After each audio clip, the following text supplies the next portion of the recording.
Okay, so it's live for me, live for you? Yeah, well, it says live on your screen, so I'm assuming it's live for me. Yeah. All right. Well, hello everybody. Welcome. We are talking today about Othello and New Boy, which are in my stack over here precariously. I don't really want to move it. You know what Othello looks like, you know what New Boy looks like, it's in the thumbnail. So, um, like quickly without spoilers, did we think New Boy was a good retelling of Othello or not? It was okay. It's the best Hogarth we've read so far, I think. I would agree. But yeah, it was just okay. I wasn't blown away. Yeah, you've read one more than me because you've read Vinegar Girl. But Yeah. of the two, like now this is my third one, and I would say it's the best that we've read so far. But yeah, it's not it's not the best. Yeah. Like not best retelling ever, but best Hogarth so far. Yeah. And I think that like we've been talking about like why other retellings seem to be more successful that aren't the Hogarth project. And I think we keep like running into the same thing. It's like they're getting all of the plot points and like the major themes, but they don't seem to have the feeling that Shakespeare's plays do. Like it always seems to be like hitting check boxes instead of actually trying to create an experience for the reader. So when we were talking about that, about exactly that, like why these don't seem to be working all that well, and that it's kind of putting the cart before the horse, that like when you're commissioned to retell something and now like that's the project, as opposed to you as an author like reading Othello and feeling called to retell it, or just like, you know, sitting there one day and thinking, I really want to tell a story like this. You know what? If I kind of did it like a retelling of Othello, I think that would really like work. If I like where you're already thinking this, as opposed to being like, it's like a school assignment and you're like forcing it to fit this mold. And then like even the best authors, like Margaret Atwood is a fantastic author and she did a really good job retelling The Tempest, but it still felt more like, here is your assignment. And she's like, Right. okay. And here's the rubric and I hit the boxes and like, do I get an A? As Right. opposed to like it organically coming to the author as a project they feel called to complete. Right. And for like New Boy specifically, like as a Shakespeare person, I found the retelling interesting, but I don't really know if I would have loved it or even like finished it as like a non-Shakespeare reader. Mm-hmm. Like it was okay. I mean, it was short, so like maybe I would have. Well, that's the thing I think we're finding with all of these is that they also don't stand on their own at all. Like you have to either be familiar with the play or to have intentionally familiarized yourself with the play before reading it. Otherwise, you're going to be like, what? Right. Whereas you could watch Lion King and not know it's Hamlet and it stands on its own. Right. In the same way, like you can watch 10 Things I Hate About You, and it's like, okay, it's you don't know that it's Taming of the Shrew, but like so it stands alone. And I feel like New Boy doesn't really do that. And we've been talking about all of the things that we would have tweaked in these books to make them more engaging as like standalones. And so it kind of more engaging as standalones and also to be actually truer to the play. right. And I think we're talking truer as in like the feelings that the play evokes, right?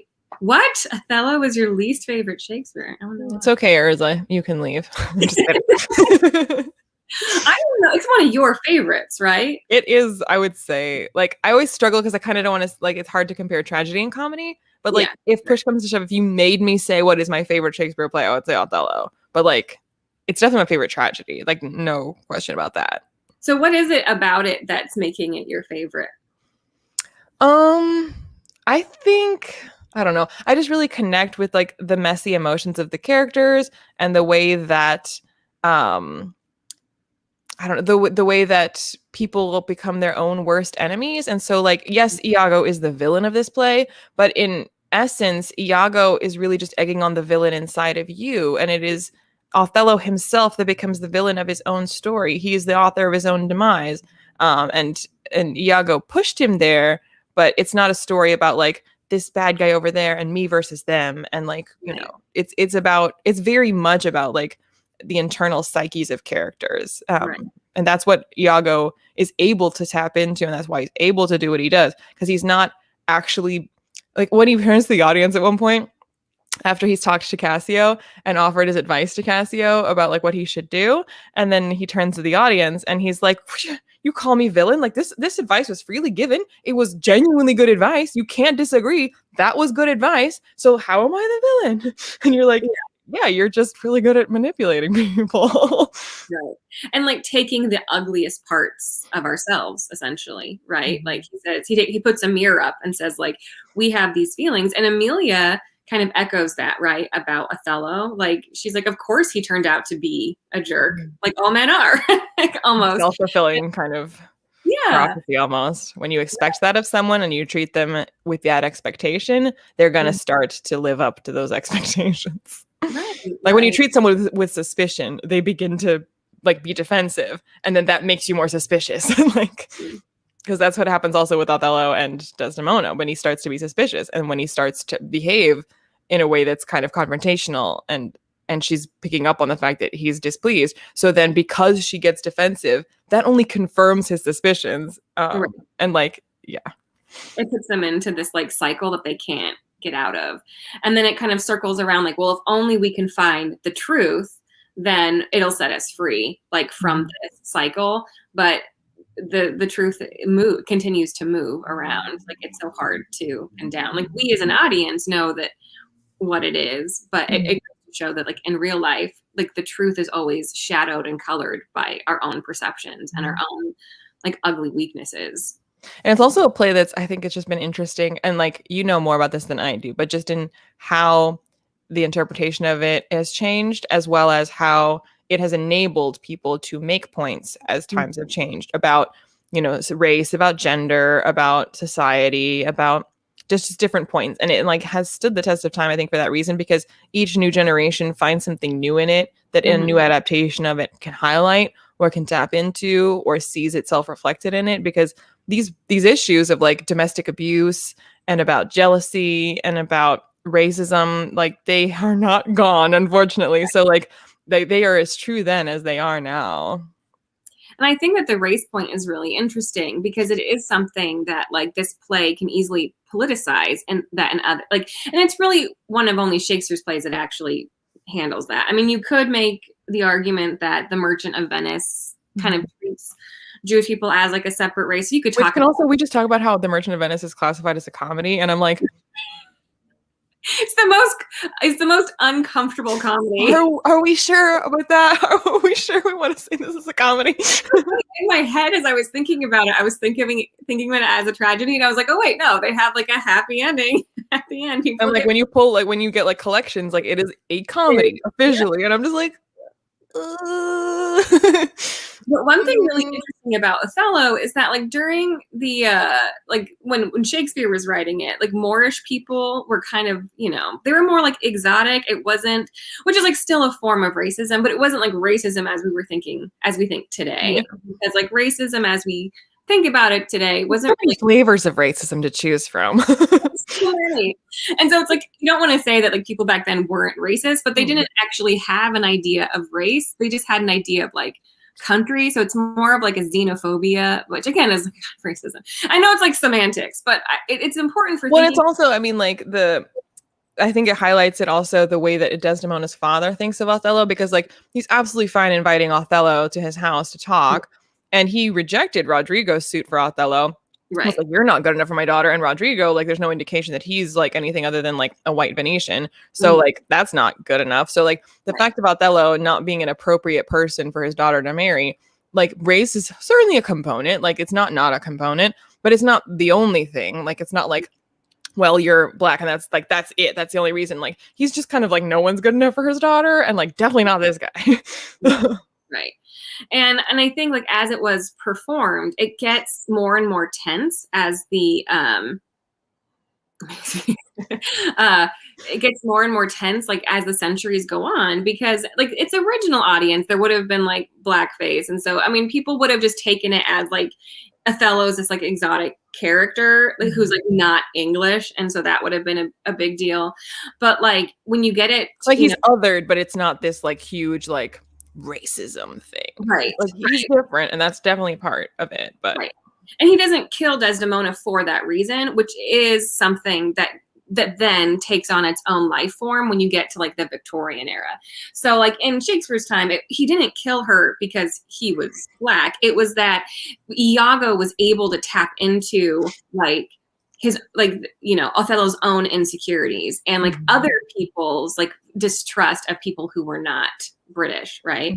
I know they're like technically Italian in this play, but I mean, well, I mean, again, the play plays a lot with just, again, the perception of the other and how well can you know anybody around you? Because, like, again, everything that Iago says, like, other than, I mean, he does have some outright lies, like when he talks about like what he has absolutely heard Cassio say, or like where the handkerchief came from. But a lot of what he says isn't like, you can't say that's a lie, because all he does is just ask questions, like leading questions, where he's like, "Are you sure she's loyal?" Which, like, that's just a question. And if the answer is yes, well, then great. And then when he just points out, I mean, she deceived her father, which is not untrue. She did do that. And he's like, I'm just saying. And you're like, you are just saying. Like, it would have been the bigger crime, right? The fact that like she deceived her father, the fact that the play starts with that. I mean, that is probably more hugely taboo than the fact that she married Othello, was the fact that she married without her father's like permission. And her father like borderline disowns her because of it. Yeah, exactly. And we see that happening in Merchant of Venice too. Like those are like that is the bigger issue in the play. And like that is the thing that like sets off the ability for everyone to kind of question her motives, the fact that she would even do this to her father.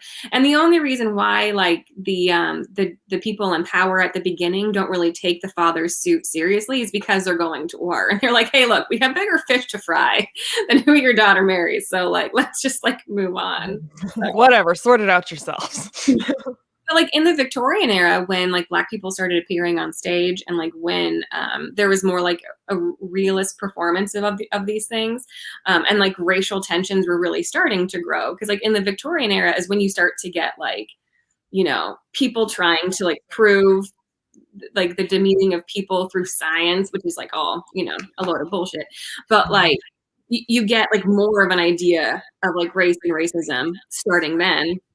And there are like these famous performances, like when they would try to perform Othello, there would be people who like couldn't handle the fact of a Black man killing a white woman on stage, that there is like instances of like audience members leaping onto the stage to like protect Desdemona. And like there were, people actors playing Othello would get like beat up because of this, which like you don't hear about in any other play. And like we know that like in Shakespeare and a lot of those plays, people are killing women all the time for like stupid things.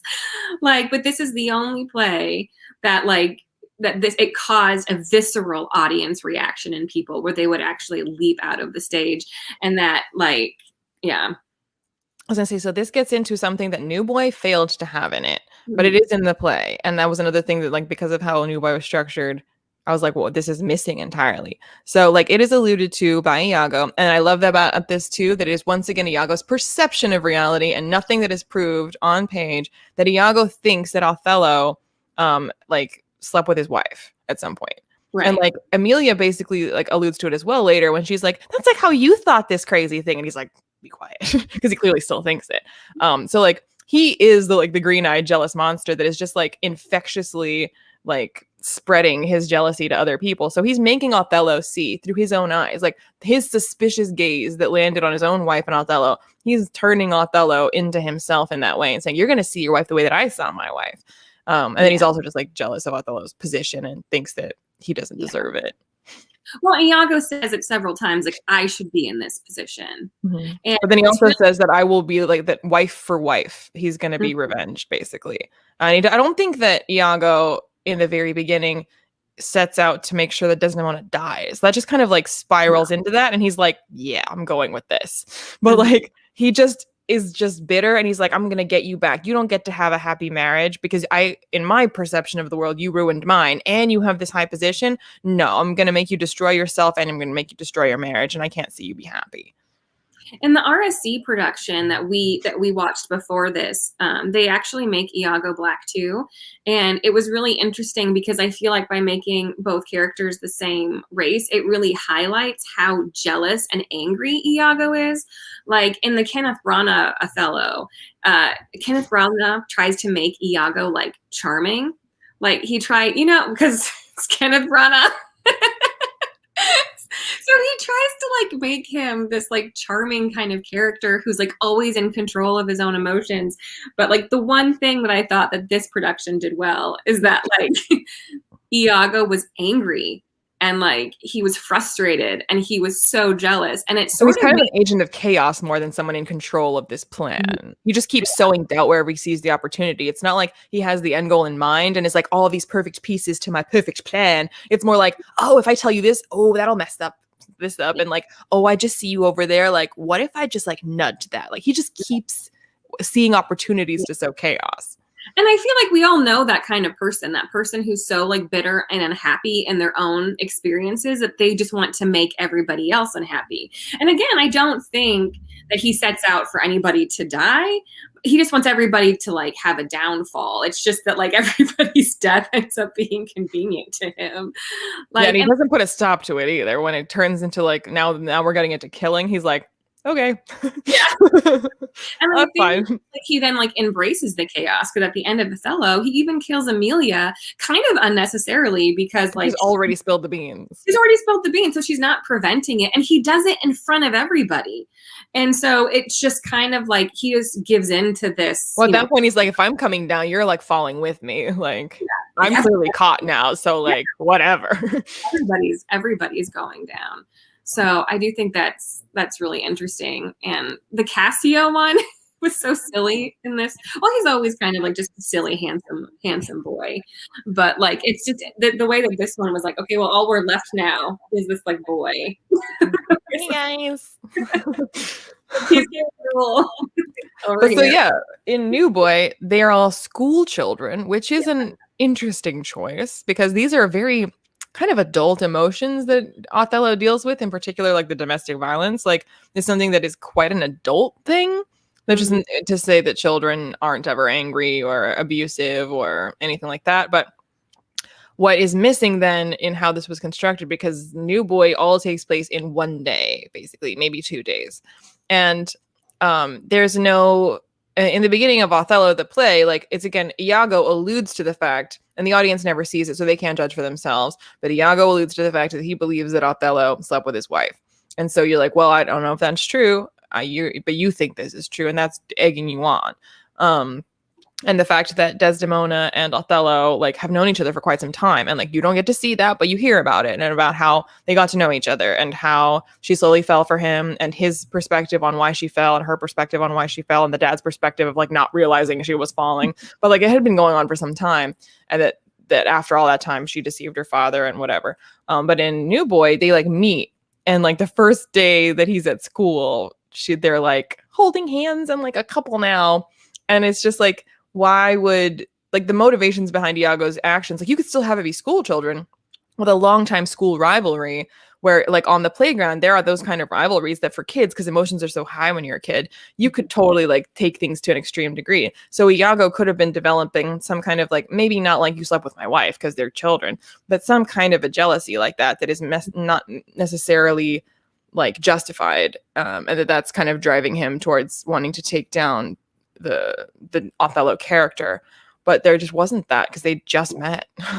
Yeah, and like 7th grade would be like, I feel like middle school and high school would be better, but they were like what, 5th grade, 6th yeah, they were grade? about to go to middle school, I think.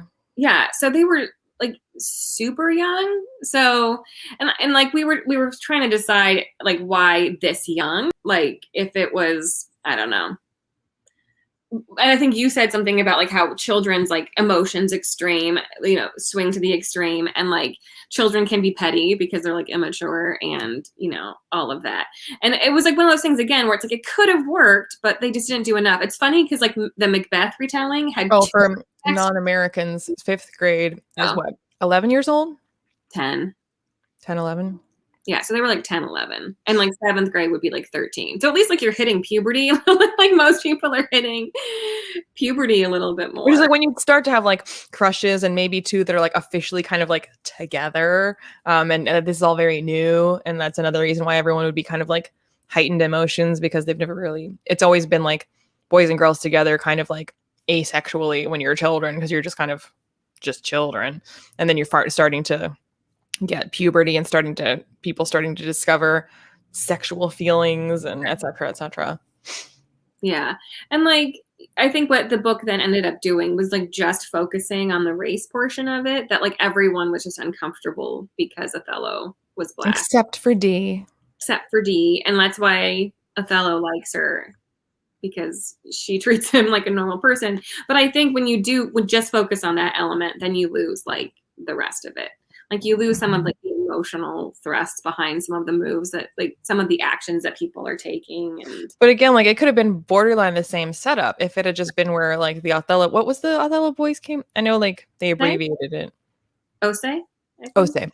That he had come to the school before, and we don't have to start there. It can be just like the play where we just know that like this happened. We get flashbacks to it, or like it's alluded to that like at the beginning of the semester that he came to school, and then over these months, like he and Dee started sitting next to each other and started talking more, and that he was doing really well in school, and it was no time before he was top of the class, and Iago used to be top of the class, and that like these kinds of things could have been put in place very easily without changing the story very much at all, and you could still keep most of the elements of like where this boy came from and to like his racial background and about how he has at other schools been treated and how he's brought that to this, like all of that can still be there. But there's no reason for this to take place over the course of one day. Yeah. I don't understand that choice. And like it kind of makes the ending feel so anticlimactic. Like, and you don't know if that's how she meant to do it. Like, you know, I just don't get like the emotional part at the end. I was like stressed out because I don't like it when children die. So I was worried that like all of these children would end up like dead on the playground. But like, I don't know. Like, it's all like, you don't even know if anybody died or if they all just like got hurt, and like, is Mimi like paralyzed? Like it was so random. Yeah. And I mean, I feel that too, because she obviously was willing to diverge from the play, obviously. And like we just said, like that they didn't know each other before and that Iago doesn't have any previous reason to be jealous. Like things have been changed. So since you made it school children, you could have an ending that mirrors the events of Othello in terms of like, who has like been betrayed or who has something irrevocable happen to them that doesn't have to be death. So like if the result of this was that Othello got de-expelled or something, which is something that is, you can't, like it's not suspended, expelled is forever. So like that would be at the level of drama that we're at with school children. We're like, that's a heavy thing. And that messes up someone's life. And that will go be with her forever because it's like on her record. So like it could be at that level and still hit those notes and still tap into those betrayals and those irrevocable actions and how you've ruined your own happiness without it like why we went with school children who've just met, but then we went full on for the everybody's dying at the end of the way. Yeah. But like you don't even know if he did die. Like Othello like falls off the plate, like the jungle gym. In like a suicide kamikaze, like for my country jump. And I was like fade to black. Like I don't know. I don't know. It was fine. it was so like I have to, so for I gave it like a high rating because I felt like the writing itself, I felt throughout invested and compelled, and I felt like I was feeling these children's feelings, like, and I kept thinking to myself like they're gonna kill each other in the end. Like I bet she won't go there, because so far like this seems on the level of where school children are at, and so far how these jealousies and loves are going is believable. Like they think a lot more complexly than these children would. Like the thought process of Mimi and like how she's going to be with him and then exchange like this thing so she doesn't have to be with him. I was like, that's a lot for a 10-year-old to be thinking, but okay. And I felt interested and invested in like this kind of new background for Osei and how he's been treated at schools and how he internalizes it and how he accepts it or butts against it depending on the situation. Like I felt a lot of that was well written and I felt interested and invested, but then every time it kind of like forced itself to mirror Othello is when I was like, yeah. Well, I don't even like, so Mimi is supposed to be the Amelia character, and she has like magical powers. Like she gets a headache when things are about to go bad, and I was like, that's like a very random insert to something. And if that had been something that happened in Othello, then I'd be like, I see why you're doing it, but that's not even in Othello. No, and like, and they make her very like, they make her weird and quiet and shy, and it's like the great part about Amelia is that she's like, I don't know, she like kind of says it how she sees it, and yeah, and she has like some of the best monologues in the play. Mm-hmm. She has better monologues than Desdemona has. So it's like, so then to like make her this like weepy girl who has like premonition headaches, like I don't Yeah, know. it was a bizarre choice. And then It she's was the one that like, because we don't really know what happens with Osei because it's like fades to black. So like maybe he died, maybe he just jumped off a jungle gym. In which case, because like I jumped off of plenty of jungle gyms when I was a kid, and it did not affect me at all. You just jump off because you're a kid and it doesn't matter. So like an arm, but like yeah. I don't see again like how I don't know. And then But like so D definitely didn't die on page. Osei might like we don't it's open ended, but like he didn't die on page either. The only one who like actually got horribly injured is Mimi, that she got paralyzed, and I was like, why? yeah, like it does. And then like the Iago character is just like I don't know, suspended. It's so weird. Yeah. So the ending was kind of a mess. It was. And you don't really know like what she was doing with that again. Yeah. Because like again, like in that moment before we totally got to the end, when it was just like Osei is like finally like confronting her because like it's worked and he now feels jealous and he feels like he has the proof of it. And that when he like throws her down on the playground, I was like, yes, this is in keeping with school children. This is how this would go. You would like knock him down to the playground, and then I was like, oh no, is she dead because she like accidentally bumped her head? And then that would fit it because I'd be like, okay, it's really far that she's dead, but also that could totally happen, that kids are like playing around or like angry on the playground and they accidentally killed somebody, that he wouldn't purposely kill her, but that she would end up dead. And I was like, oh, like, is that what's going to happen? Because that would work. And then that didn't happen. She woke up and she was fine-ish. And I was like, so where are we going with this now? Yeah. And then it like, the actual ending, I was like, no. And then Dee just like runs home.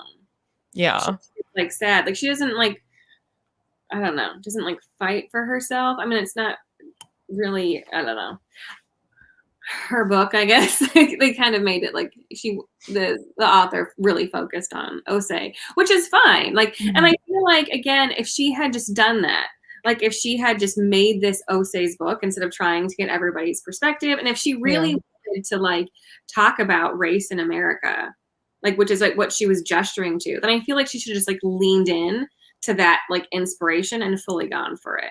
But if we're going to talk about a retelling doing race in America, O does a much better job. That's what I was going to say.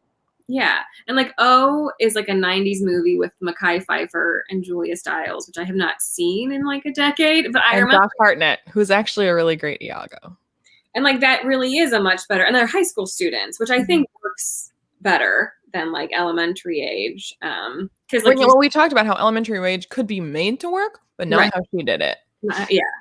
Yeah. So it's like if you're going to do race and like then lean into it and make the book about that, like really get into it. But it's like the book was trying to do, and I think this is what's the problem with all of these retellings is that they're trying to do both. Like they kind of get into their own thing, but then they whenever they revert back to find his stake. Did you never watch Wishbone on PBS? Oh, I grew up on that. It's this little dog, and like he would, like he was like it's like a real live action with like actors, and like he's the pet dog, but you can hear his thoughts, and like he knows all the classics. So then it'd be like Wishbone in like Phantom of the Opera, and like he is the Phantom of the Opera, this little dog, and like they would actually like it would be like a super abridged version of like some classic of like the Odyssey or like Rip Van Winkle, and like Wishbone was always in it. This little dog who's like. He's now one of the characters in it because he's like the smart dog, and the kids like have no idea how smart their dog is. So a lot of my knowledge of classics, if I haven't read it, is from Wishbone. All of my knowledge are those like illustrated classic books. I don't know if you've ever seen those. There's like hardcover ones. Mm-hmm. And as a kid, like I didn't realize that they were like abridged classics. So for a long chunk of my life, I thought that I had actually read like all of like, these. Like treasure. I read Anna Karenina in 4th grade. Yeah, and I was like, look how smart I am. And then when I was like an adult, like college age, I was like, wait, these are abridged. And like for children, they aren't like the actual classics. Yeah. But anyway, back to O being better. Yeah, yeah, I think, and even like Stage Beauty, which is another movie we watched this week, it really kind of gets to pieces of the play that like that the way when they perform the ending scene together, whew, like you feel like you've seen the whole play. Like there are ways to really put into like that emotion, but all of the emotion in all of the Hogarth retellings, like I just never feel like I get the sense of Well, I what mean, like for New Boy, in like the middle bits where it wasn't really doing anything that was like an Othello retelling, where it was just purely like these kids talking, and you kind of hear his backstory and kind of how he feels about his family and kind of how she feels like that's interesting. Like all those parts I thought were like, this writer can write. Like I like this scene. I feel invested in these children. I'm enjoying this. But anytime it like forced itself to be like Othello, and now we start to like have weird motivations and like psychic seizures and like killing ourselves on the playground, I'm like, whoa, whoa, whoa, whoa, whoa. Yeah.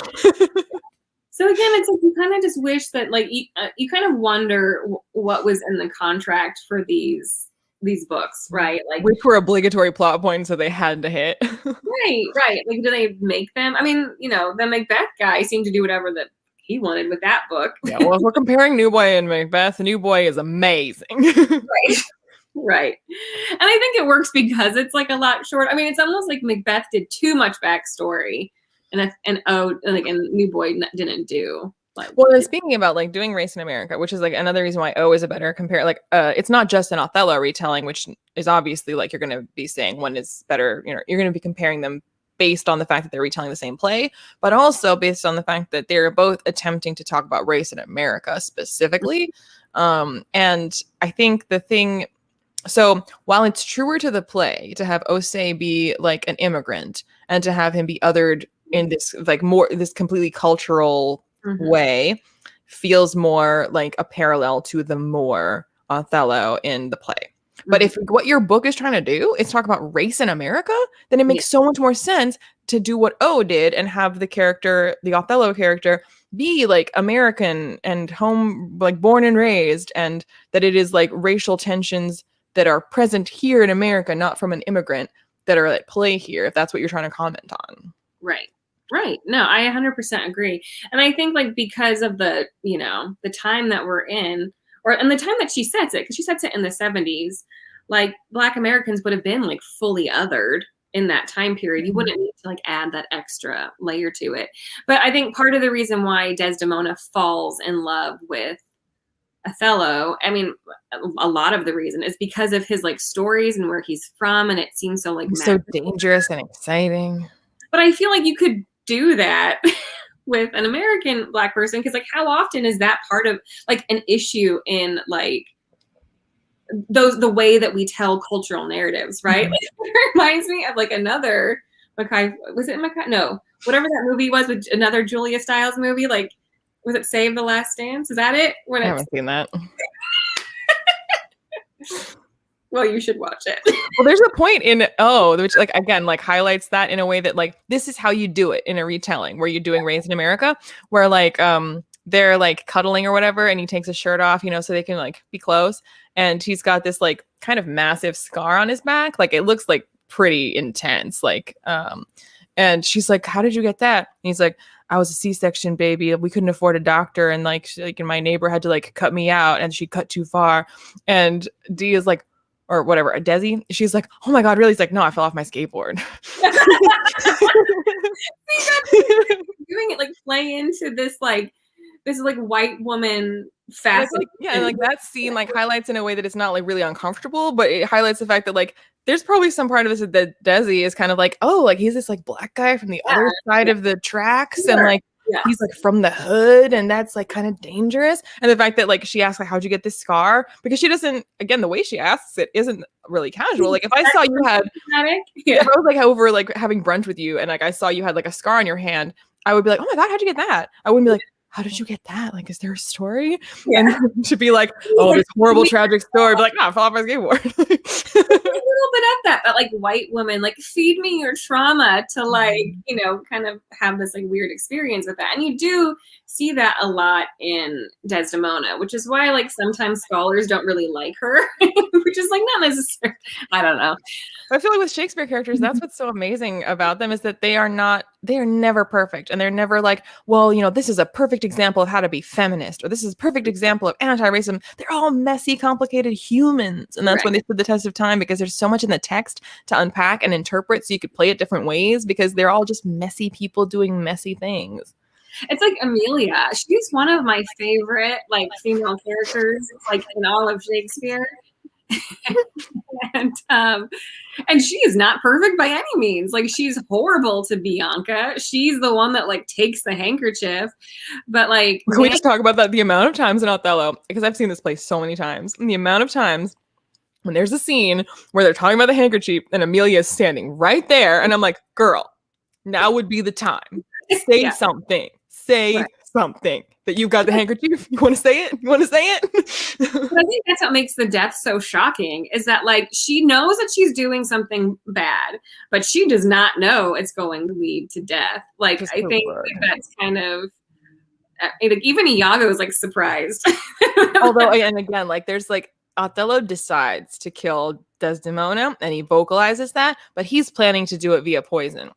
So like Iago got what he wanted. And then Iago's the one that's like, no, strangle her in your bed. And I'm like, what the fuck, Iago? Like, you already got what you wanted. What is your problem? Yeah. And it's very, because it's intimate, right? And like, and also because like poison is considered like a woman's way of dealing with murder. Like you need to be a man and get your hands dirty. Like, that's always, that's what I think of it. Like if I was Iago and I want to make sure that like he doesn't like change his mind and goes through with this, I would be like, yeah, do poison, because it, like once you've like put the poison in something, it's like way harder to go back and take it back. As opposed to like strangling someone while doing it, you might be like, no, I can't do this. I'd be afraid that Othello would be like, no, I can't do this. So if I was Iago, I'd be like, yes, poison seems like a sure bet. Like, what? Why are you like telling him to strangle her? Would like undermine his like manhood, because it really was like a thing back then that like men were supposed to kill by poison, which is why like the ending of Romeo and Juliet is actually supposed to be really interesting, because in Romeo and Juliet it's he who takes the poison and she stabs herself, which is like considered a very manly death. And so that's like one of the things that's interesting about Romeo and Juliet, because it's like Juliet kind of has like the balls the whole time, if you will. So the fact that she's the one that stabs herself while Romeo drinks the poison is supposed to be kind of a big deal. But Romeo's too mamby-pamby to kill himself properly. Although my favorite character death of all time is Cleopatra and the snakes. So if you have not read Antony and Cleopatra, please do that. Oh yeah, Lawrence Fishburne was a good. He was Othello, right? In the Kenneth Branagh one. He was. Yeah, he was good. Well, so because I've seen Othello so many times when we were talking about different interpretations of these characters, and even in retellings, that's another thing that like it's not just productions of Othello, it's also in how you retell it. Also illustrates like how you've perceived this character, and that's how you're now going to do them. So there's like so many interpretations of Othello, both in actual productions of Othello and in retellings of Othello. And the way Iago is portrayed, there's just like so much meat in the text, which is again why Othello is my favorite, because the way to interpret Iago, there's just every time I've seen Othello, it's been totally different. Like there's been some similar Desdemonas. I've seen there's kind of like 3 flavors of Desdemona, and they kind of repeat themselves. But like Iago, the infinite variety of Iago, every time I see it is kind of insane. Yeah, for sure. Because it feels like, you know, Desdemona and Othello are like these things that they set up to fall, whereas like Iago's place in that can change, I think, and like the way that he can do emotions and all that.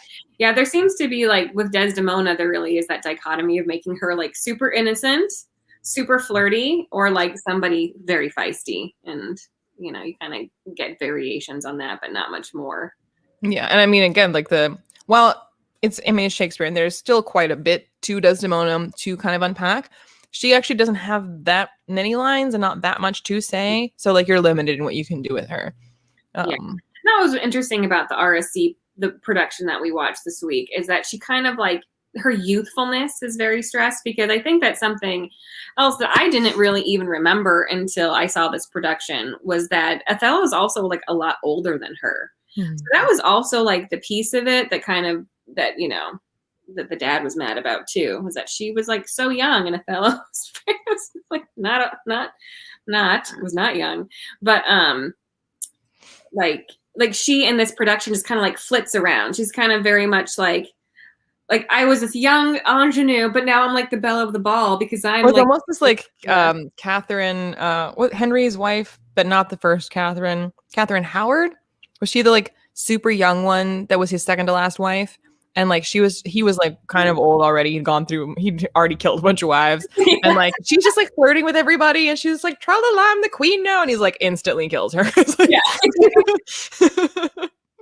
You can have no joy except when you look at me. And by like then too, like not only was he old, but he was like covered in gout and ulcers. Like, I mean, it was like he was. And so she's like 18 years old and like queen, so like everyone like is interested in her and flirting, and like she just like flirts with everybody, and you're like, oh no, oh no. The whole like courtly love thing kind of changed the way that you flirted with people. I mean, too. So, but he just like couldn't hack it. He was old. But I mean that, so like that too, I think both credit to Shakespeare and how he wrote the character, and then in the different ways the actors have portrayed Othello, is also a tricky thing to do, because as the audience, you can't condone what Othello's doing, but he is not the villain, and you don't come away feeling like he's the villain. Right. You don't come away feeling like he's the good guy. And like to have the black man in like a somewhat racist audience be the hero of your story, who strangles his wife in bed, and you come away from that feeling sorry for him. Yeah. That is like a really neat trick, Shakespeare. Well done. Yeah, for sure. And I think that again changes with, you know, different cultural moments. Like in the, you know, 19th, 18th century, they did see Othello as like a like the villain, like this idea that like he's just showing his true colors, which is not how Shakespeare wrote him. And the text doesn't really support that. The text doesn't really support that, but that's, you know, what a racist audience does. But that's what I think, that's what I love about theater and live theater and plays, is that like they take on, they're different for every audience. They're different for every generation, because we're coming to the play with a different context, right? And we can't always get back to what the original audience would have felt. But it is interesting how like even in just like the glimpses that we see of what they were doing, like it changes, it shifts depending on what you're doing on stage and like what cultural context you're bringing into it, you know? Well, like while we could never experience it as the audience of the original time would have experienced it, knowing how that audience would be likely to experience it informs what you know about how Shakespeare was thinking when he was writing this. And like, this is how this audience will react to X, Y, and Z. So that's why I'm writing for, and that's how I have to write it. So like, it's informative, not that you'll now experience it like they did, but like it colors the choices that Shakespeare might have made and how he wrote these characters. Mm-hmm. And I think it's still a bold choice to make Othello the hero. Yes, no, 100%. And I think it's, you know, different than like what he did with Aaron and Titus Andronicus, because that was very like black hat villain. So, and that was one of his first plays. So it's, and he's a bit kinder, I think, to Othello. Well, I think so, than to Shylock. Oh, yeah. Shylock is like, for sure. And that's because like England at the time would have been more anti-Semitic than they would have been racist. Like, so Shylock does get like, I mean, he has like one of the worst endings.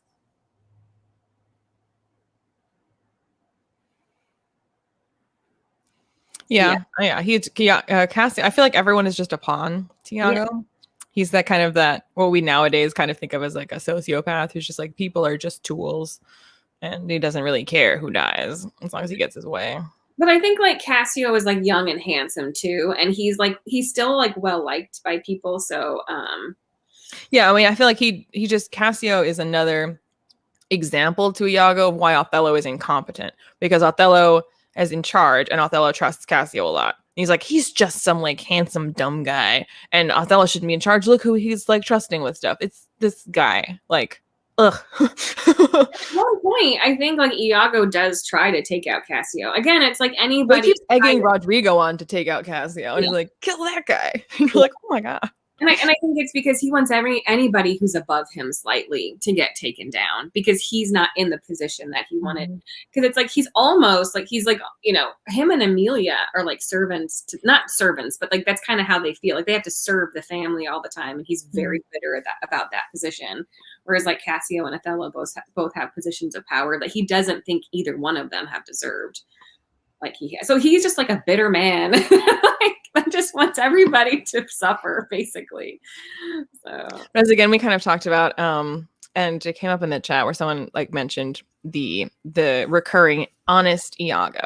And yeah, it's put in there for dramatic irony, but I feel like in particular the one production that is my favorite, where they really made this an Iago where it didn't feel like haha dramatic irony, they're calling him honest, where it felt authentic, where it felt like this character, the way that Iago is being played, is just so warm and so kind and so seemingly having your best interests at heart that it feels natural that you would go out of your way to comment upon his honesty.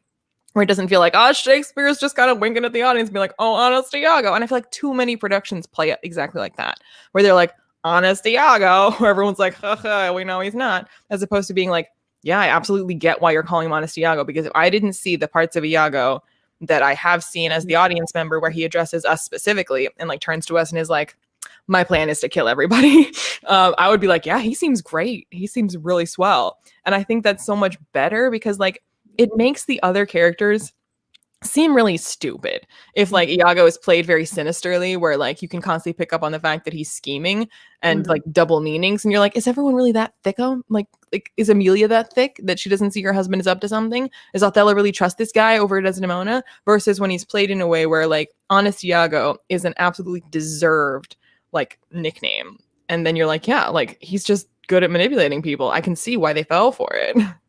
and that's why like Iago and like this last production, I thought what they did with in the RSC, they did a lot of interesting things, but you don't really get why everybody likes him and trusts him when he's among other people.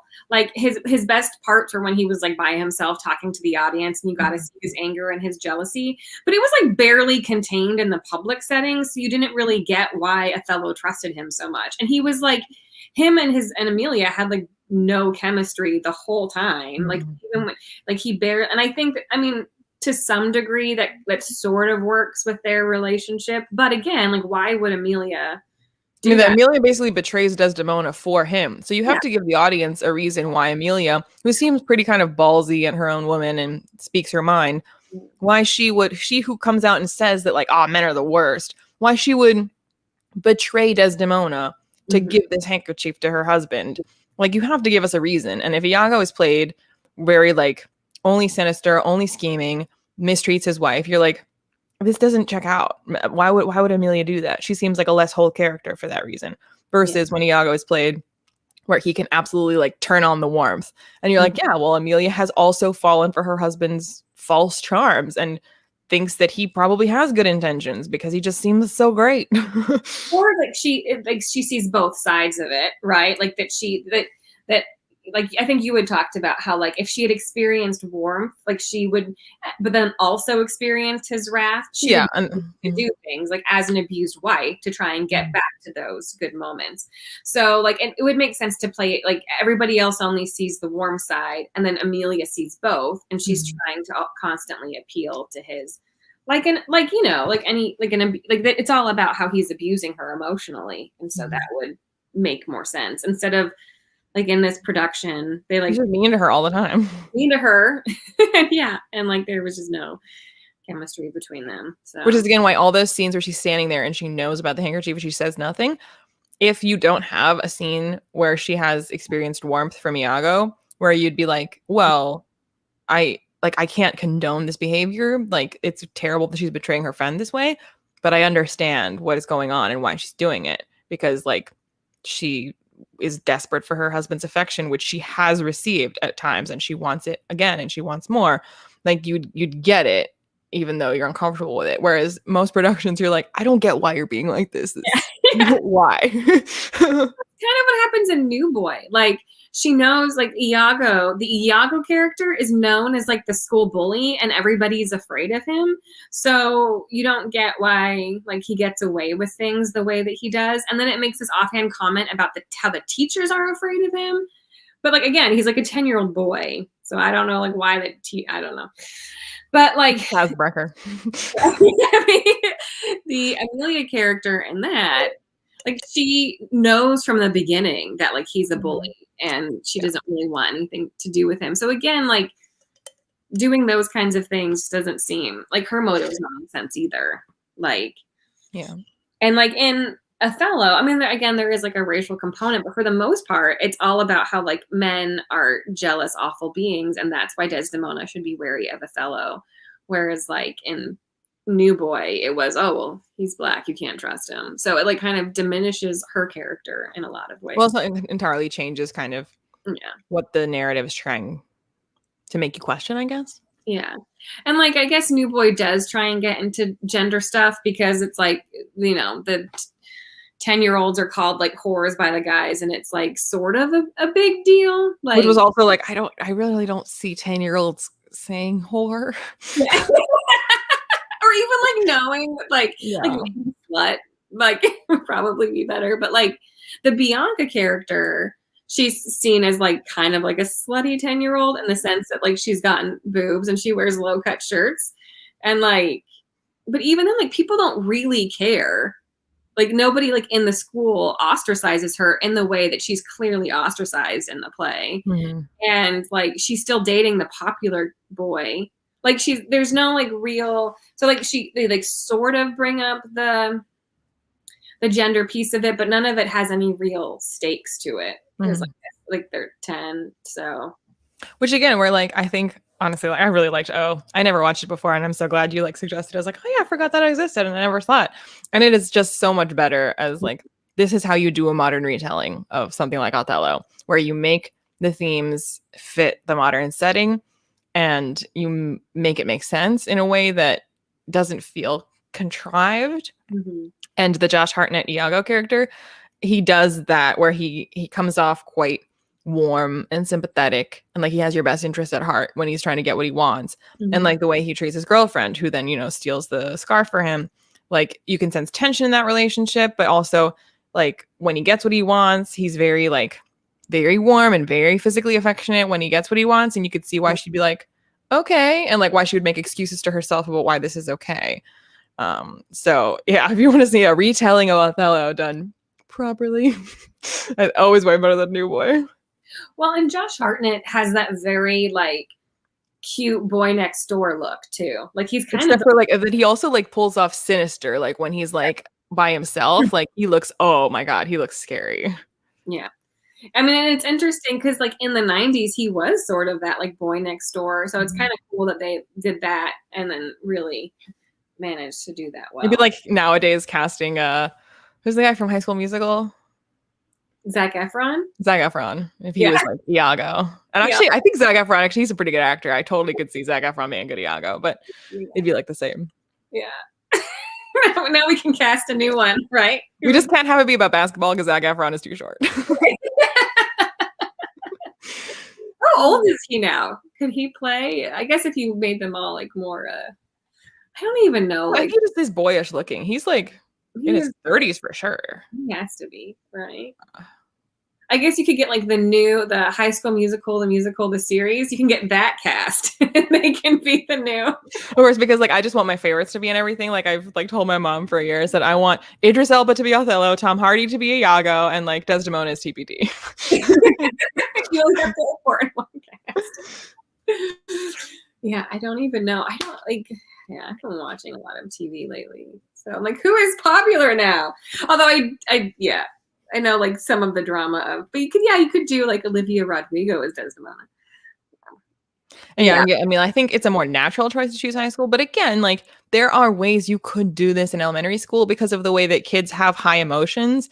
You just have to, it has to be less a literal retelling of Othello and more of like the type of thing that happens, like that it's not death, but it is a betrayal, that it's not like a marriage and it's not infidelity, but it is like, you know, lying, and it is that kind of, so like you can have it mirror the events of Othello, but in a way that makes sense for children, and where the ending is not death, or if it is, again, like I thought he might accidentally kill Dee. I think he calls her Dee. Yeah, if she like fell because he shoved her, then like he has killed her and it is his fault and he has to live with that, but it's not like strangling her. Yeah. Oh yeah, I'd be down with that. Actually, in the RSC production, I kept thinking that actress really reminded me of Carey Mulligan. I was like, no, it's not.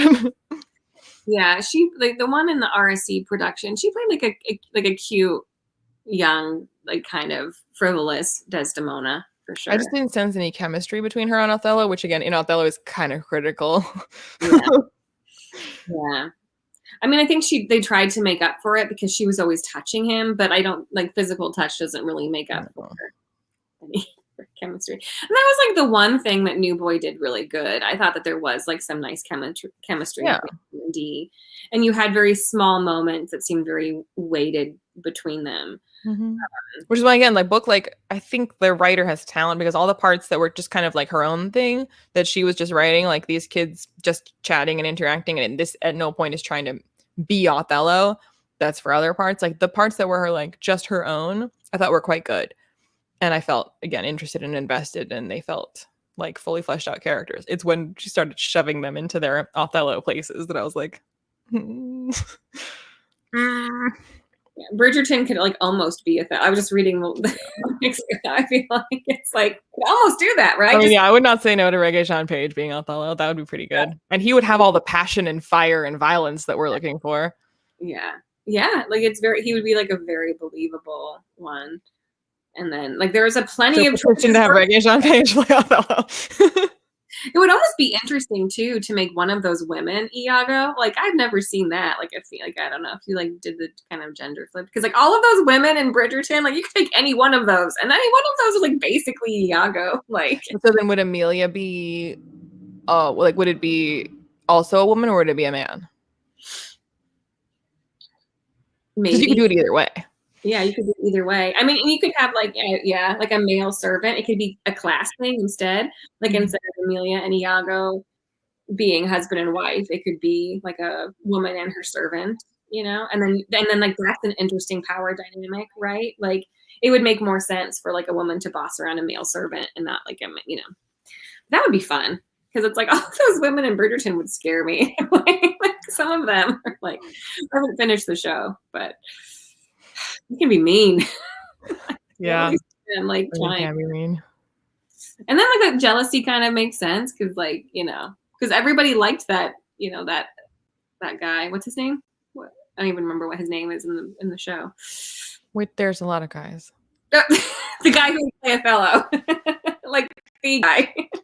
Regé-Jean Page? Yes, him. Yeah. Oh, like yeah, Simon. If like the Iago character was trying to like, get him. I don't know. In my head, these work very, very well. No, I mean like there's a lot there. Like, I mean, I don't know exactly who would be who and what everything, but like I see potential. There's a lot of good actors in it. You need your own theater to like do this with. Like, hey, I have this. Or again, like why are we not always consulted on every Shakespeare production and every retelling? All the time. Like I want to be in like the Hogarth writing room and be like, this is why. And I kind of wonder, like, when did they stop publishing them? Because I wonder if they didn't maybe like do well enough. So that's why the last one, which is a retelling of Lear, was in like 2018, I think, thereabouts, or it was published, so it was probably written in 2017. Yeah, we should like write to them and be like, hey, if you're going to restart this project, this is what you need to do. You need us. You need us. We'll just write them all for you, and they'll be exactly like we want. But yeah. But also, like, as we were talking about, like, all these like retellings that were done is in film were all basically in the 90s. And I'm like, what happened to that? Let's do that again. Yeah. Like 10 Things I Hate About You and and this isn't Shakespeare, but Clueless is a retelling of Emma. Like this trend of like taking classic literature and retelling it in like high school settings. I'm like, more please. Why don't they do that anymore? I don't know. Back in the good old days. I know, right? Now there's just like a million Marvel movies, which I love Marvel, but like it always seems like there's never like variety. Oh, I watched the trailer for O, and it is the most 90s trailer. Like, this is the kind of trailer that honest trailers, the kind of format of honest trailers isn't actually making fun of how trailers are nowadays. It's that old like voiceover tell you in dramatic voice, like he was the boy from the wrong side of the tracks. You're like, oh, and then you have that kind of like synthesized music in the background that's kind of like thumping, and you're like, oh no. For sure. Slow motion basketball. Like, oh no. Oh no. But everyone should also watch Stage Beauty. What year was that one? Was that 90s or early 2000s? No, that was definitely 2000s. I think I just started high school when it came out.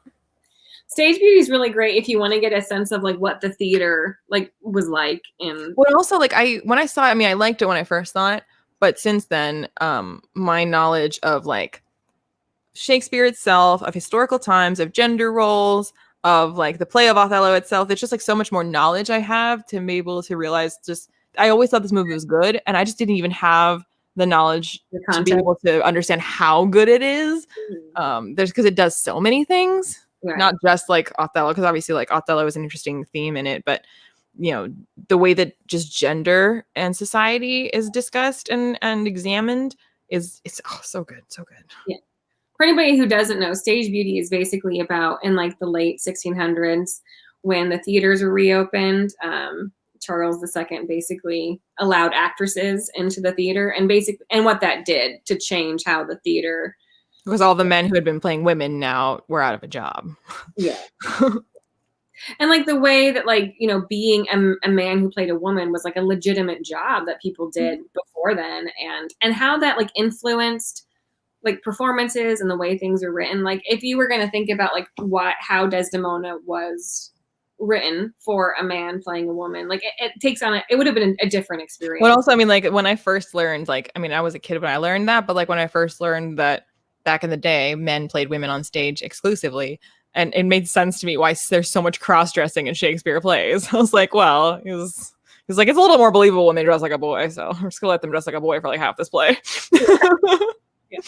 And there was like a lot of children's troops like in that time too, where like there are certain plays that were written for boys troops. So if it has a lot of like female characters, it's usually for it, which is also really interesting. Like just all children, all boys. And I like was like not like a fully legitimate, because being in the theater wasn't like fully legitimate, but also, I mean, I feel like Stage Beauty is also a lot of commentary on just like, is I don't know, we think of theater as just like a normal thing. Everyone is familiar with the existence of theater and what that is. But like anytime I've seen I feel like it comes up more like sci-fi or something, where like it's some other like species or culture and they've never heard of theater, and you try to explain what theater is, where like they're pretending on stage to play like to this story, but we know it's not real, and we can see it in person, and all of us know this isn't real. But we agree to pretend like it's real collectively, like in the theater and on the stage. And like, it's just like such a weird thing that we do, like to try to explain it, and about how like who you are on stage, how that does inform who you are as a person, or vice versa. And I feel like Stage Beauty like does kind of a lot to like comment on about like for an actor, like how much their identity is tied to who they play, even though we agree that who you play is a fiction and that this is you are pretending. But it nevertheless does define you, the person playing that role, in a way that goes beyond the stage. And like how, I don't know, it's just such a good movie. Just to address this last comment, I wonder if that's why there's so much cross-dressing in British humor. I just want to address this really fast too, because like in Shakespeare's time, it wasn't humorous. Like, and I think that's something to remember, was that like if someone was watching Desdemona, it wouldn't be funny like that. They would have considered her a woman that you know, this is a like, yeah, they get standard that it's played by a man. You wouldn't think about it. Yeah, they wouldn't really think about it. They would just like accept that this was, and that's what's so interesting about like gender in the time period, is that like it would have been more taboo to do that in public, but there was something about it being acceptable on the stage. Well, it was lewd for a woman to be on stage. Yeah, that's a shocking thing. And like, you know, the Puritans and Protestants who were always mad about everything forever, like they were always mad about Talk it. about Iago, like the Puritans just want everyone to be as bitter as they are. Exactly. And so it's like, and they hated the theater in general because it was like too joyous. I mean, like the Protestants hated Christmas because they hate joy. So it's like, so it's not, it wasn't really And played. then the theater puts on the Christmas Carol every year to like spite them. And so if you're talking about like 80s, 90s British humor of cross-dressing, that's just like homophobia. Like when, like in British, a lot of British humor, especially like in the 80s and 90s, when they play cross-dressing for humor, it's just because they're homophobic more than anything. Like even in like the IT crowd, which I absolutely love. I think it's a fun show. They have like moments where you're like, oof, that is didn't age well. That doesn't, there are some things that, so I think it's two different kind of but it's, I mean, I wonder if like just, I mean, I agree that it is like kind of stemming from homophobia, but that like the idea to do that so regularly because it's so much in the stage that like that it might have like inspired it in some way, and that nevertheless like the reason for it being funny is homophobia, but the like inspiration to do it is like, well, we see it in stage all the time. It's like a serious thing on stage and we're making fun of it, and like, and we're homophobic. And we're like, I mean, because it's like you see cross-dressing as a humor device when women enter the stage. So if you ever read like theater from the 1700s, like a century after Shakespeare, that's when cross-dressing becomes a humorous device because women are actually on stage. So if a man does it, it's almost like having the women there to compare it to. Then it becomes, you know, well, that's what makes it look like when it's all just dudes, then you're like there's nothing in front of you to juxtapose like why this doesn't look real. She looks girlier than that guy over there, so she's a she. But when you have a real she on the stage who's like putting the lie to like this like young boy who's playing old girl, then you're like, oh, this is less believable now. This is awkward. But even then, it's like those, you know, they talked about how like the men playing women on stage during Shakespeare's times were beautiful, and like that's what stage beauty talks about too, about how like, well, that's why he was so famous, because he was like one of the most beautiful women on stage. Right. And there were like certain affectations. So it's not like, and it was like the performance of being a woman. So like cross-dressing, if they did it on stage to be humorous, they wouldn't be trying to pretend to be a woman. They would be trying to be playing woman well. They would be trying to play it bad on purpose to like make it humorous. I don't know. Like the 1700s, some of that stuff. I mean, there's also just like a lot more like bed tricks and like rape jokes too. Like they also use like 1700s weren't as fun as. But then it is interesting, like for like a modern audience who is both familiar with the tradition of men playing women on stage and has also been steeped in a culture that makes fun of this in like cross-dressing humor, then in films like Shakespeare in Love, where it is both completely serious that a man is playing a woman and we understand that this is serious, but it's also played for laughs when like the guy who's like, I was a pirate king and now I'm a nurse, because he's playing like the female nurse character, and like that's played for laughs. So like that's a weird, like, it's for a modern audience for who's like, I both know that this is totally serious and also that this is a joke right now. Right. And that's not really how it would have been done. Like if you were an actor, like if you played a woman on stage, that was kind of like what you did. Like you wouldn't really go from being like a manly man to it. Which is again what stage beauty plays with a lot, because they're like, well, you're an actor, like so you can't play girls anymore, play a man. And he's like, no, like, I can't. Because it's like in theater companies, like you had troops, like, and playwrights were writing for their troops. So Shakespeare was writing for a troupe. So he would create characters based on who he knew would be performing in the play. Like there were famous actors back then, just like there were now. And I mean, it's not dissimilar from how SNL writes sketches for the cast that they have. Right. So it's not like men and women would really, it's not like men would be like changing gender roles a lot, because Shakespeare would be like, oh, there's like this person who usually plays women, and this, and then he would write for those characters. He wrote like Hamlet for a famous actor at the time whose name is eluding me right now, but like he played, you know, so it's like, I think we have to keep that in mind too, that he was writing for specific troops, and characters were created for specific people. Like, which again, what Shakespeare in Love is highlighting, when they like, he's written it for this troupe, and originally he's like writing the story that's like about piracy, and so this part of this troupe is originally like you say, the actor who then plays the nurse, it wouldn't have been like that where he would have been a pirate king and then a nurse, but it is still like the pointing to the fact that he has this set number of people, these specific people, and you're writing the different roles for them, and now you're writing a different play, so now they're getting different roles and they're being reshuffled, and they're like, oh, this new play I get to play this different character, and I'm not happy about that. Yeah, and it's funny. So, like, that's why I haven't ever seen Shakespeare in Love, because I know that the inaccuracies would just bother me. So I haven't actually seen it. Well, because, like, I mean, actually, what I was going to point out is, like, you talking about how, like, writing a character for a specific actor, like, it's a very small role, but he actually does a really great job. Ben Affleck is in it as, like, a famous actor, and he shows up because he's been away for a while, and he's like, what is the play and what is my part? And, like, he's written supposedly, like, the lead for him, but he gives him Mercutio in Romeo and Juliet. So, like, he's like, I die? Excuse me? And he's like, oh, but you have such a death. It's, like, so good. And he's like, okay, fine. Yeah, I think it's one of those movies that I would have to go in with, like, this is just fun, and it's like you watch The Knight's Tale, you know, a Knight's Tale is just, like, fun and silly. So I feel like that's what you have to go into when you're watching, like, Shakespeare in Love, is that, like, it's just fun and silly. And Judi Dench is Queen Elizabeth. What's not to love about that? Exactly. Yeah, who doesn't love Judi Dench? But so I mean, I do think the theater back then was really interesting, though, and, like, you know, they had, like, celebrities like we do now. It's just kind of fun to think about, to me. But yeah, I obviously agree that I think it's fun. Yeah. And I wish I, like, remembered everybody's names, but I don't. And what I do like about Stage Beauty, though, too, is that they also show the women. So even though women weren't allowed on stage, they still worked at the theater. Like, they were seamstresses, makeup, prop people. I mean, women were still really involved in the theater. It's just they just couldn't be in the public eye. Because I think someone mentioned it about how, like, they were seen as prostitutes, and, like, yeah, I mean, that's kind of, again, like, Puritans and Protestants were like, if women, I mean, but women could do anything. But also, like, women in private could perform in, like, little home theaters, and they did. And they did. Closet dramas, yeah. And I think it was Charles I's wife. She loved the theater.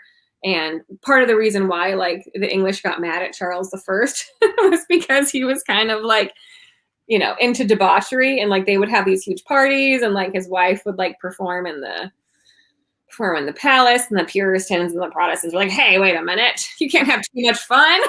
Let's chop off his head.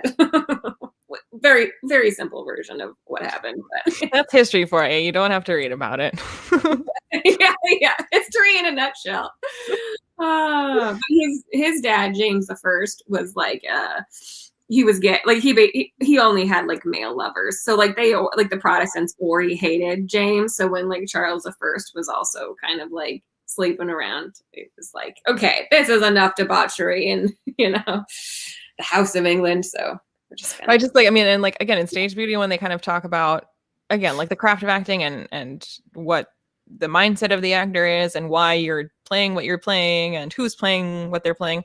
And I just, like, love that line when, like, now, okay, so women are going to be, like, the concept of, like, women playing women, and Billy Crudup's character is like, a woman playing a woman, what's the trick in that? Yeah. Where it's like, I have to put a lot of work into, like, and I have put my life's work has been to perfect the, like, being a woman on stage. And you're like that takes craft. And you're like, you just being a woman? Like, there's no acting in that. Yeah. And I think that, like, you know, in Shakespeare's time, like, seeing things on the theater was much more, like, you know, you had character, like, in Shakespeare, they were making it more complex and more realistic, because, like, before then you just had, like, stock characters, and, like, the stock characters had, like, different positions. So you had, like, the black hat villain, and you had, like, the hero, and, like, have a funny dog. Yeah. And so, like, the Shakespeare's time was really, like, evolving the theater, but you still had a little bit of that, where it's like people would do specific poses to represent different things happening on stage. You know, it wouldn't be, like, the realist kind of theater that we would be used to as, like, a modern audience. I mean, people would still have, like, feelings about it. But that's what's interesting in Stage Beauty, is, like, the difference of Desdemona dying in, like, Shakespeare's time versus, like, you know, later when the theater was becoming more realistic, what that death would have looked like, and how it moves the audience in, like, a completely different way.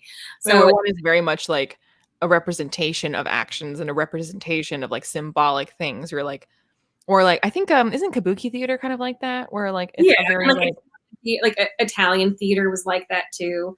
It was very much like, here's a clown. Here's if you ever want to read like bonkers stuff, like the like Renaissance Italian drama is just it's fucking weird. It is oh so the Italians. like, it is so weird. Like you wonder like how they got away with it because The people wanted it. yeah, I don't. And they had women on stage, I think, before the English did, but Well, yeah, that's another line in Stage Beauty when they're like, "Well, they've had women on stage in France for a while. So every time we're about to do something like we shouldn't do, we always say the French did it first." yeah. Oh, yeah. I mean, like most of Shakespeare's stuff was like his like the stories already existed. Like Romeo and Juliet, all of those stories already existed to some degree elsewhere. It's just like the language is just very different. And the So nuance to the characters. the nuances. I mean, this is coming like we're sounding very Anglophile. Oh, well, Shakespeare did it so much better than the But not Italians. necessarily better, but like that's like I think when we talk about also every production of Othello, that's why it's not just well you've seen Othello once, you've seen it. Like no, because every single interpretation is different. Same way Shakespeare telling of the story is going to be different from how like every version of Cinderella is a little bit different, and those differences are fascinating, and they do different things. Mm-hmm. Yeah, so Shakespeare he changed some things and adds characters and plays with the timelines. But yeah, like I think like every single one of his plays, besides like The Tempest and some of his comedies, but like a lot of them are just stories he read from I mean, the Italy. histories are literally just Out of just like suppressed timelines. But yeah, like most of it is from Italian stories or French stories that he just copied the zhuzhed major. up a bit. Yeah. That's why a lot of them are set in Italy because it's like all these like stories from because the Italian Renaissance happened before the English Renaissance by like 100 years. So like like Dante, all of that they all came before the British one. So it's like the English wouldn't have had a Renaissance without the Italian Renaissance, which is why I'm putting on my nerd hat, but like that's why The whole rest of this conversation has not been nerdy at all. yeah, right. Okay. Well, here is my semantic hat where we're going to get into semantics. So like that's why a lot of people now like when you talk about studying like the English Renaissance, they actually don't call it that anymore. They call it early modern studies instead of the English Renaissance because it's like the Italians did it first, like they had their Renaissance and then the English were like, well, I guess we got to do it too now. It's like now they call it the early modern study. Because it's not like technically the Renaissance. One time, so when I was in grad school, there was this woman who was like studying the Italian Renaissance and she started like yelling at me. She was like, the English didn't have a Renaissance. They didn't do anything new. And I was like, Oh, that's okay. Oh, academics. They're fun. And I wasn't even arguing the point. It was just like something that she felt very strongly about and then like wanted to shout to one thing the English did that no one else can say they did was break with the church over wanting to marry someone else and inventing an entire religion just to do it. The English are all alone in that one. I mean, yeah, the Italians had like their own version, but it was more because it's like they wanted money and to like the priests to sleep around. Like the Medicis were, whew. Oh, yeah. Like if anybody wants to know why white Jesus looks the way white Jesus does, you can like look into the Medici history because it's like I think the white Jesus who was like kind of famous in the Italian Renaissance as like the image of like that a lot of Protestants then like use now was actually based on like a Medici son, and it was like a whole pattern grab and all of that kind of stuff. They're like, so it's like painting him like the image of Jesus was supposed to like make their power a little bit stronger. But yeah, that's branding. Those pictures of Jesus with like the long flowing brown hair, like white Jesus. Yeah. Religion history is interesting. So, and Italy wasn't like they were kind of like separate countries. That's why like in English, like in the Shakespeare stories, it's like they talk about Verona as a country in and of itself because all of those pieces of Italy were like fractured. Mm-hmm. So there's a lot of Verona going on in a lot of Shakespeare plays. Yeah. I don't know if you've ever heard of this. Oh, no, I haven't. I've seen that. Me neither.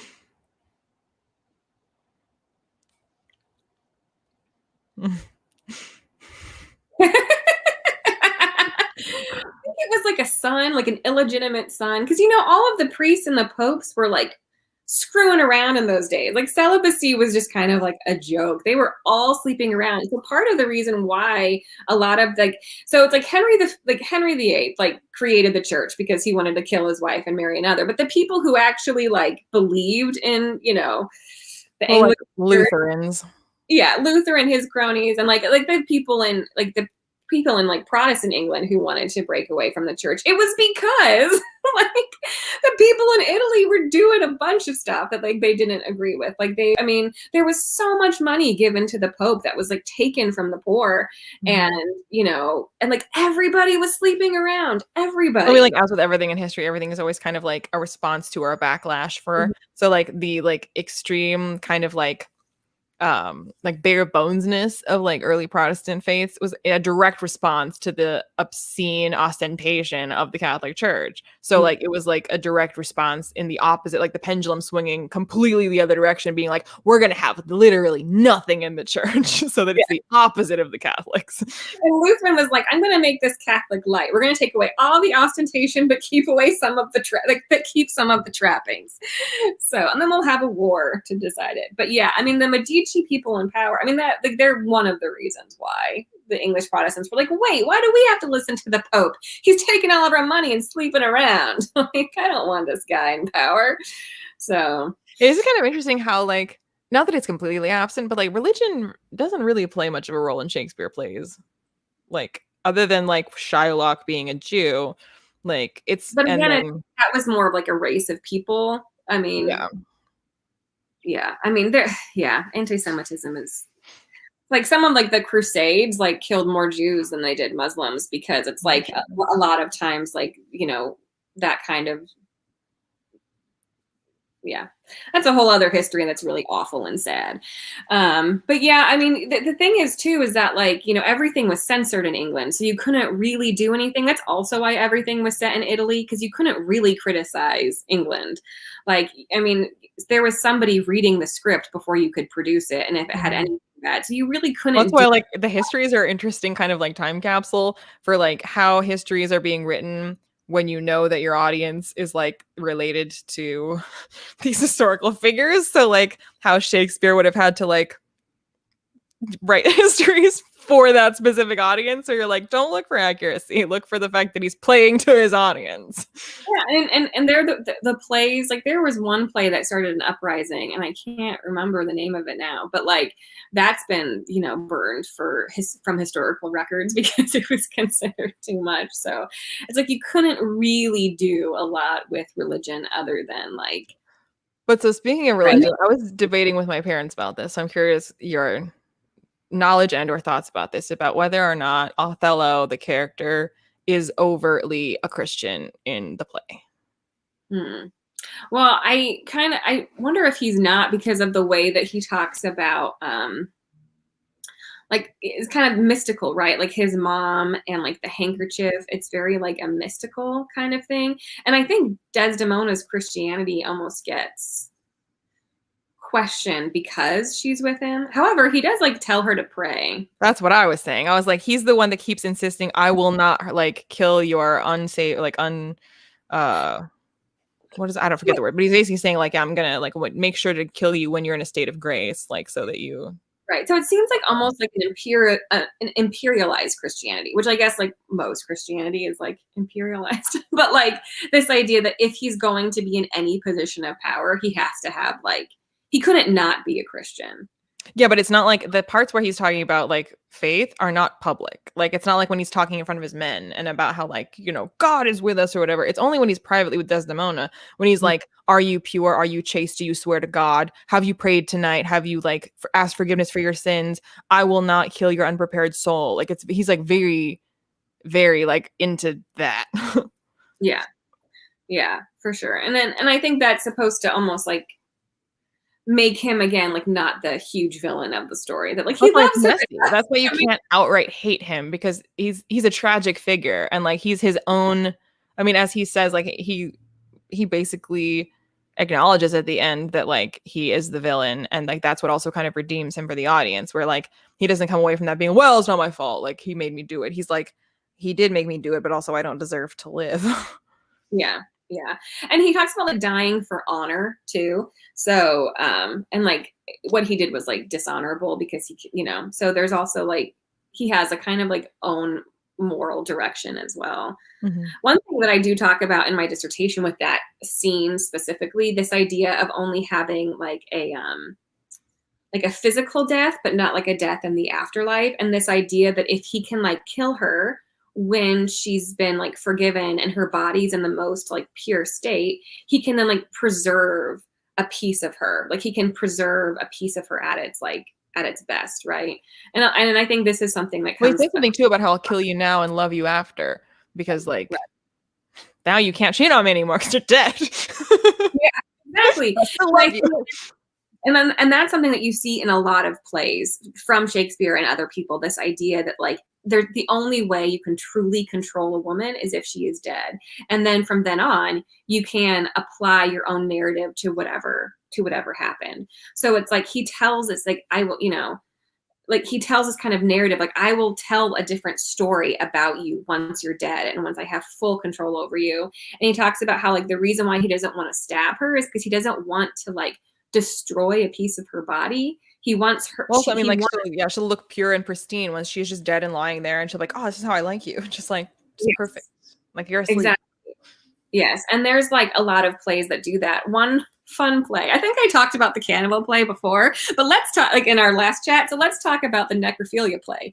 So another one of Thomas Middleton, who did the cannibal play, he did a play called The Lady's Tragedy. And basically that's what happens. Like this woman, this like tyrant king is obsessed with this woman. So he like takes over in order to get her to marry him. But she doesn't want to be raped. So instead, she kills herself. And he ends up like stealing her body and then like basically playing with it the whole play. He like crowns it. He like paints it. He has to like, part of the play is that he has to continually like paint her because like her body is like decaying and stuff like that. But all of his language. Lucky actor gets to play that role of the decaying body. When I was writing my dissertation, I was like scouring to see if it was like an actor. Me, like I was desperate to find out, but I'm pretty sure it's an actor because at the end, like her soul comes down, like her spirit comes down to like talk about like how the tyrant is like basically like raping her dead body, and there's like all of this other stuff that's happening. But yeah, it is but like all of his language is about how like people think classics are prudish and boring. I would just like say. But like, you know, all of his language is about how now now that she is dead, she becomes like the perfect lover to him because she can't say no, she can't speak, she can't do anything, but he can preserve her in this state. And it's like this whole, so to me, I actually compared like Othello and Lady's Tragedy, this idea of like, you know, he takes this idea of I will kill thee and love thee after, and then Thomas Middleton like literalizes that entire idea that if you get to kill her and keep her this way, then you get to keep her in this like pure form. Anyways, it's really interesting. Yeah, that's another thing that like to speaking of like wanting control or ownership, like earlier on before death comes into it at all, when Othello was talking about how like it's so bizarre that we say that like these creatures that we say that we own, but really like we don't own them, and that like I would rather not own them at all than to like own like a corner of the thing that I love, and then she can go off and do what she wants. And the way that the way he's expressing that, like it's so much to do with control and not trust. Like it's not that like, because I mean obviously trust is a piece of it, but he's just like I get to call her mine, but she's not mine like in practice, and that's like driving him crazy. Right.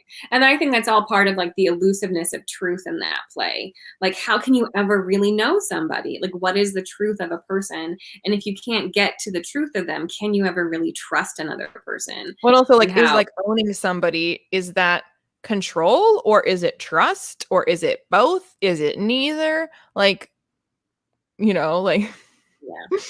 Like modern audiences would tend to say that it's because like you trust them and they trust you, and that's why you kind of like belong to each other. But Othello's interpreting this very much as like control. Yeah. And knowing, And as like, a I need to military know. leader, it makes sense also that he just kind of applies that mindset to his whole life all the time. Like he kind of only knows how to think in terms of like these men that I control and dictate to. And that like it makes sense, even if it's not good, that he kind of Right. approaches marriage in a similar way. Like he doesn't, she's not a soldier, but he kind of only knows how to operate in terms of like, I'm in charge and I'm in control and you do what I say. And if you Right. don't, then you're disloyal and I kill you. Like these are like the metrics for a soldier. Yeah. And like killing an unfaithful. I mean, it wasn't like happening all of the time back then, but it was like the worst offense a woman could make, right? Was like cuckolding her husband Mhm. because Well, then that I mean, again, like that's why I love Shakespeare because like the fact that Othello doesn't just get mad that he thinks that he's being cuckolded, he also like tells Iago that like he would have been honestly delighted to live in ignorance, like just be so great to just be cuckolded and not know about it because like I was super happy when I had no idea, wasn't suspecting this at all. Like it's so much worse to like have this suspicion. Like I'd rather just not know.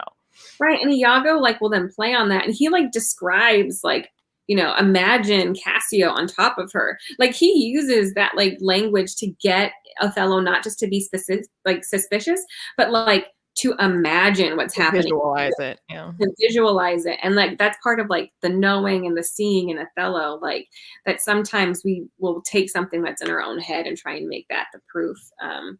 And so he Well, then, and again, the fact that Othello then says that, like, now it doesn't matter if, like, even if I get proof that she's absolutely been loyal, and even if it's like proved beyond a shadow of a doubt that, like, there was nothing to this ever, and that she was always faithful, that now that I've once doubted, I can never, like, it'll never be untainted again. Like, I will always still have the, like, scar of that doubt, and that I will never, ever be able to have the same kind of trust and faith and whole pure perfect love that I once did. It doesn't matter what I find out. It doesn't matter if it wasn't true. Now that the plant of doubt has the seed of doubt has been planted, that's it. Like it'll always be there. Mm-hmm. And it's almost like what always ruins, like that's like the tragedies of Shakespeare's love tragedies. It's like if only these two people can exist in a world with like by themselves, they could live and like have this pure love. But because they live in society, it's like constantly ruining it. I mean, that's what Romeo and Juliet's about too. Like if people would just leave these lovers alone to do what they want, it would be magical and pure or whatever. But Shakespeare's like, well, that can't exist though, because everybody lives in a context, and it's just always like the outside forces are always going to ruin your life. Like, and even his comedies to some degree hint at that. I mean, yeah, they get their like most of them get their happy endings, but especially in plays like Merchant of Venice, it shows that like all of these interactions are just they're always kind of shadowed by Well, the I mean, other. and like even in Much Ado About Nothing, it's a very similar situation where Claudio believes that Hero has been unfaithful to him, and he shames her publicly about it, and like he is told that this has killed her, and it takes her death for this like act that never was an act to be purified and wipe the slate clean. Like she has to die in order for, and that's what they even say in the play, that like she died while her slander lived, and this is a new hero, and that this new hero is like fresh and pure and virginal and clean because that old hero she died defiled, is like the actual text. Like she literally had to die, even though I mean she never did die, but like they had to proclaim that she was dead. He had to believe that she was dead in order to like wipe the slate clean. And that's sort of what happens in The Winter's Tale, although The Winter's Tale is a little bit more bonkers, but the same thing sort of happens. She like is a statue. That part is the weirdest part of that. I'm just like, this is so weird. It's kind of stupid. Which we'll talk about next time. Yep. Next one we're talking about Winter's Tale, and what is it? The Gap of Time is the Hogarth retelling. And I do love The Winter's Tale, but boy, is it weird. But it's the same kind of thing where she's suspected of being unfaithful, so she has to like sacrifice years of her life as a statue, maybe. So that's by Jeanette Winterson. Winterson. Do you think that's why she picked The Winter's Tale? But I'm interested to see what they do with. I'm always interested to see what they do with the retelling. I mean, like, my pick after that will be for sure Shylock is my name and Merchant of Venice, because like I also love the Merchant of Venice. And I also feel like that's one that, similar to Othello, is meaty for a modern retelling. Like there's maybe they won't do a good job, but there's certainly potential for like present day commentary. I saw a bad retelling of Merchant of Venice because it's hard to make it, I think, in a modern audience because the anti-Semitism carries so much. I mean, it's just, we know, it's like we know about anti-Semitism and we know the grief and trauma it's caused for centuries. It is really hard to do a modern retelling of Merchant of Venice that, like, because how can you make it a comedy and like still do? That's why I feel like I don't care what it's labeled as. I never think of Merchant of Venice as a comedy. So it's either like if you want it, I mean, I think so I saw a play that was trying to do both. Like it was trying to like humanize Shylock and make it a story about anti-Semitism, but also make it a love story between like the people who were doing their own thing. And it just like, it didn't work because it was like too disjointed. But if you do it like, so, and it could just be, we'll have to find, I don't know if I don't know if the RSC has a Merchant production. I think they have them all. We probably have to, right? Yeah. So we'll just have to like find a production that we can talk about. Cause I think have you ever seen the one with, what's that guy from The Godfather? The actor? Yeah, I actually have seen pieces of that movie. Is it Robert De Niro who plays Shylock? No, it's Al Pacino. Al Pacino. Oh, same thing. not quite, but yeah. And it's actually the Fiennes who plays Shakespeare in Shakespeare in Love. Not Ralph Fiennes, his brother, Joseph Fiennes. He plays Bassanio. Is that the name? Yeah, I feel like I have seen that movie, or at least pieces of it, like in a Shakespeare class, because I remember. Yeah. I think Al Pacino does a really good job playing Shylock, and the actress whose name escapes me, who plays Portia, is excellent. Because Portia is actually a pretty good female role, like in Shakespeare. Like she's got a lot of power, and that's always been really interesting. She's like the smartest one in the entire play, and like the whole thing, you're like, Bassanio is like so dumb compared. I was like, Portia, you can do better. It's all about her choice. So next month, September, is Winter's Tale and Gap of Time, and the month after that will be Shylock and Merchant of Venice. Yep, I'm excited. And I think after that we just have the King Lear one. Yeah, because like I'm not gonna make you reread Vinegar Girl, but I want to read that myself.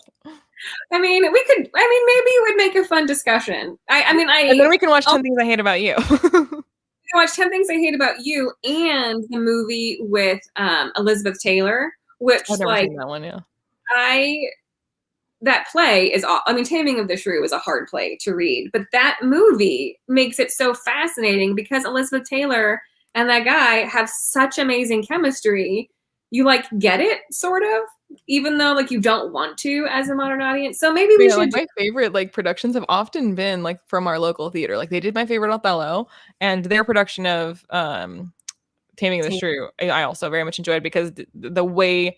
Again, you can't change the text. Well, I mean, you can change the text, but if you're not going to change the text, all you can really do is like inflection and body language. And through inflection and body language, you can completely change the meaning of the text. So through that, like there's a lot more equality between the characters in the production that our local theater did, where it's still like, it's more tongue in cheek and less actually abusive.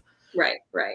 So, we could do that, and I can try. Vinegar Girl is really short, and I only got through like a third of it. All of them are short except Macbeth. So, I could listen to it, and I could do. I gave up like a third of the way through, but I also didn't have like any impetus to like read it. So we could try again.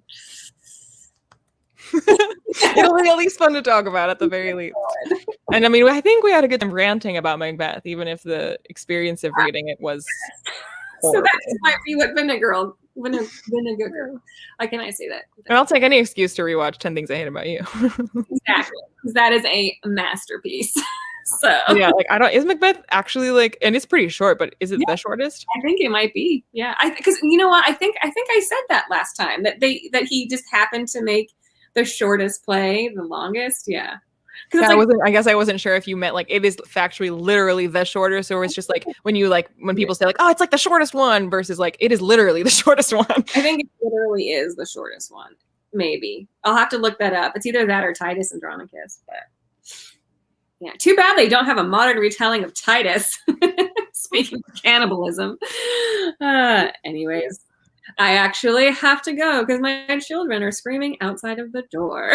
So unless You're being summoned. being Anon, summoned. anon. Yeah. Okay. Oh, this So is fun. next month, Gap of Time. I'm excited. Winter's Tale. Yeah, I'm excited because Winter's Tale is one. I mean, I've seen it and I've read it, but like it's more like The Tempest, where like I know of it, but I'm not like into. It's not like Othello, where like I've seen it so many times, where I'm like, if you mess this up, like I'll know. Winter's Tale, I'm sort of like coming to it fresher. The only part of Winter's Tale that I'm intimately familiar with is that like one really great monologue, because in every like theater class, like that's the monologue that like every woman wants to do, is the one that, you know, Hermione does when she's like on trial, because that is an excellent monologue. Yes. But the rest of the play I'm less familiar with. It's just like a silly, weird play, you know? So it's kind of like... it's a silly, weird play, except for that middle bit where that monologue happens, which is not silly. Yeah. It's so dark. It has a lot of stakes to it. Like there are moments that have a lot of stakes to it, but weird, silly things happen, like the bear and all of that. So it's like Midsummer Night's Dream, but mixed with like Othello. You're like the highest highs and the lowest lows. And like some magic thrown in. Maybe magic. Maybe she's definitely not magic. That end, yes. Magic. Well, there's this whole discussion. Is she actually a statue? Is she not? I don't know. We will talk about it next time. All right. Thanks everybody for hanging out. Thank you. All right. Bye.